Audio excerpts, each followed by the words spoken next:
I mean, it was inevitable that at least a few Soros operatives would be in the audience. Give my regards to George. Say hi to George from me.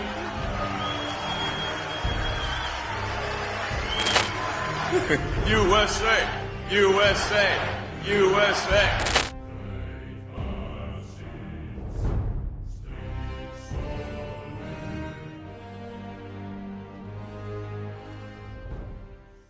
As you could probably piece together from the intro, Elon Musk and other billionaires are using their billions to buy Wisconsin Supreme Court election. Currently in Wisconsin, the race is tight between liberal candidate Susan Crawford and then the conservative candidate Brad Schimel. As far as what each of them stand for, it's pretty much par for the course regarding the parties that they represent. Susan Crawford, the liberal candidate, she's pro-choice, and she's big on voter rights as well. Whereas Brad Schimel, he's the opposite. He wants stricter abortion laws and stricter voter ID laws as well. Both of those really kind of line up with their respective party ideals. The two candidates addressed a variety of subjects, most notably voicing their stance on two pending cases on the Supreme Court regarding abortion rights. Again, I'm not going to take a position on that because that is an issue pending before the Wisconsin Supreme Court. I have not read the briefs in that case. If 4 justices on the majority in the court can make that decision for the voters, that decision can flip back and forth every time the majority flips. We have to let the voters make this decision. I've been clear on that. This is a pretty hot ticket election for several reasons.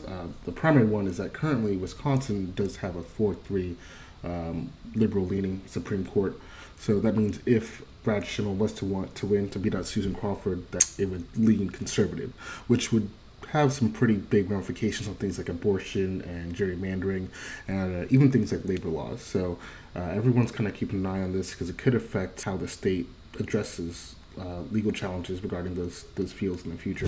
Control of the court in the state is up for grabs. There are 3 liberals and 3 conservatives, and this seat will decide whether the state has a liberal or conservative majority.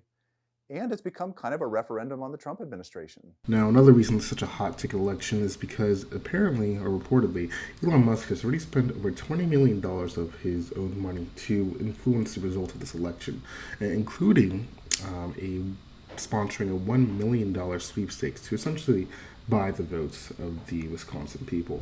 Musk and President Trump are backing the conservative candidate, Brad Schimel, in his race against Susan Crawford, the liberal candidate. Several groups aligned with Democrats, though, have accused Musk of trying to buy the seat after the billionaire super PAC has offered $100 to Wisconsin voters to sign a petition to oppose so-called activist judges and said it would give away $1 million to 2 people who signed the petition.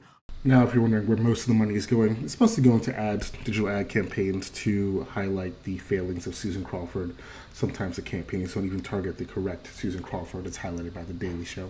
But hey, I guess this is the story of American elections. Way too much money paying for way too many negative ads. In fact, Elon Musk is spending so much money on attack ads, he's not even paying attention to who the ads are attacking.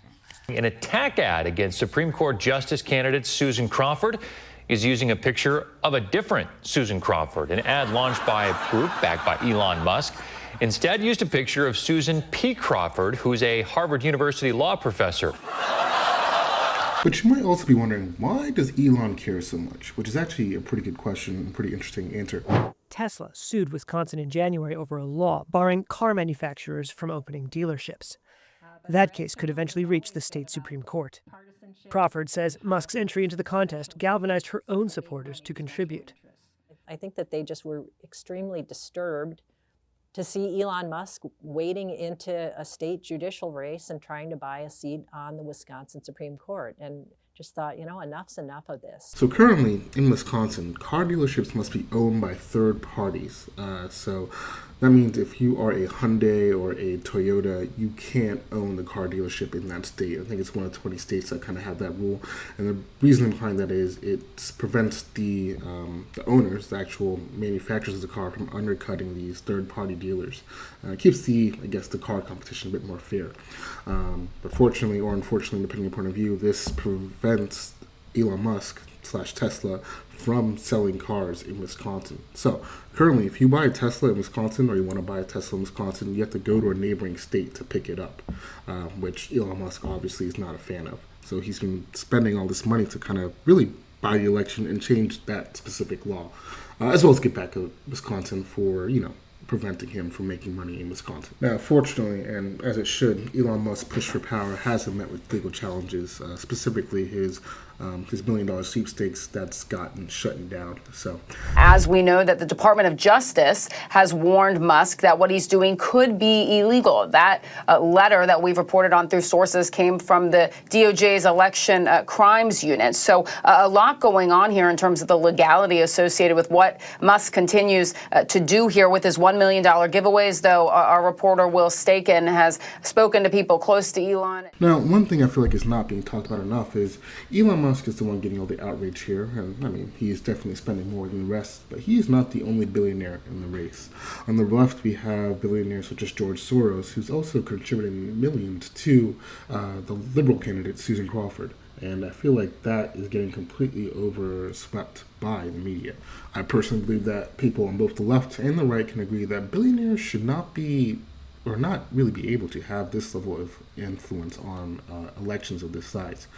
The current total spending for by billionaires in this election is up to $80 million in total between several billionaires on the left and the right. And I believe the last election for the Supreme Court in Wisconsin, the total spending was under $10 million. So that's just something to give you a bit of perspective of how far, I guess, the political climate has shifted in the last decade or so. I'm curious to hear what you think. Do you think billionaires should be limited in how much they can spend on elections such as these, or do you think it's a billionaire's really right and responsibility to use their money and put it where their mouth is? Anyways, I'd love to hear what you guys think. This has been Bridging the Gap. I'm your host for Million.